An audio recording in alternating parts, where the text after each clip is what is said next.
महाभारत की सबसे रहस्यमयी स्त्री थी द्रौपदी। उसके थे 5 पति, एक नहीं, 2 नहीं, पूरे 5।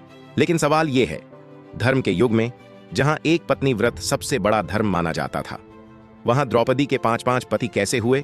क्या यह किसी की गलती थी या इसके पीछे छुपा था कोई प्राचीन शाप या फिर कोई वरदान? चलिए जानते हैं इस अद्भुत कहानी का सच। द्रौपदी का जन्म किसी मां की कोख से नहीं हुआ था, वो अग्नि से उत्पन्न हुई थी। राजा द्रुपद ने यज्ञ कराया था एक ऐसे पुत्र की कामना के लिए जो द्रोणाचार्य को हरा सके। लेकिन यज्ञ से निकले 2 संतान, एक पुत्र धृष्टद्युम्न और एक कन्या कृष्णा, जिसे बाद में जाना गया द्रौपदी के नाम से। वो सुंदर थी, तेजस्विनी थी और उसका स्वयंवर एक इतिहास बन गया। द्रौपदी के स्वयंवर में आए थे भारत के सारे महावीर, लेकिन धनुष वहीं चढ़ा सका जो था अर्जुन।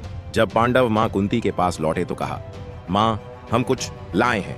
कुंती ने बिना देखे कह दिया, जो भी लाए हो 5 में बांट लो। अब द्रौपदी एक स्त्री थी, उसे 5 भागों में कैसे बांटा जा सकता था? सभी असमंजस में थे। तब आए आर्षि व्यास। उन्होंने कहा, यह कोई गलती नहीं बल्कि पूर्व जन्म की इच्छा का फल है। फिर व्यास जी ने सुनाई एक अद्भुत कथा।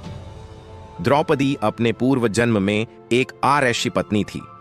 उसने भगवान शिव की कठोर तपस्या की थी। जब शिव प्रकट हुए और वर मांगने को कहा तो उस स्त्री ने एक ही वर को 5 बार मांगा। मैं ऐसा पति चाहती हूं जो वीर भी हो, ज्ञानी भी, सुंदर भी, धर्मात्मा भी और बलवान भी। भगवान शिव मुस्कुराए, कहा, तू जो मांग रही है वो एक में नहीं मिल सकता, इसलिए अगले जन्म में तुझे 5 पति मिलेंगे। इसलिए अग्नि से जन्मी द्रौपदी को 5 पति मिले, 5 अलग अलग गुणों वाले। युधिष्ठिर धर्म का प्रतीक, भीम बल का देवता, अर्जुन शस्त्र विद्या का महान योद्धा, नकुल सौंदर्य और कौशल से परिपूर्ण, सहदेव ज्ञान और बुद्धि में निपुण।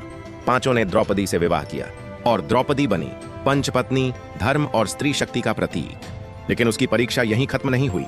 वो क्षण आया जब कुरु सभा में हुआ सबसे बड़ा अन्याय। युद्ध सभा में द्रौपदी को दांव पर लगा दिया गया। दुर्योधन ने उसे घसीटकर दरबार में लाया, उसका चीर हरण किया गया। लेकिन तब द्रौपदी ने अपने 5 पतियों को देखा, कोई आगे नहीं आया। तब उसने आंख बंद की, प्रार्थना की श्री कृष्ण से, और तब हुआ चमत्कार। उसकी साड़ी कभी खत्म ही नहीं हुई। आज भी द्रौपदी सिर्फ एक स्त्री नहीं, वो है एक प्रतीक, त्याग की, शक्ति की और सत्य के लिए खड़े होने की। उसके 5 पतियों की कहानी कोई सामाजिक गलती नहीं बल्कि ईश्वरीय योजना थी। एक वरदान था जो युगों तक याद रहेगा। और ऐसी ही असली कहानियों के लिए सब्सक्राइब करें वायरल स्टफ।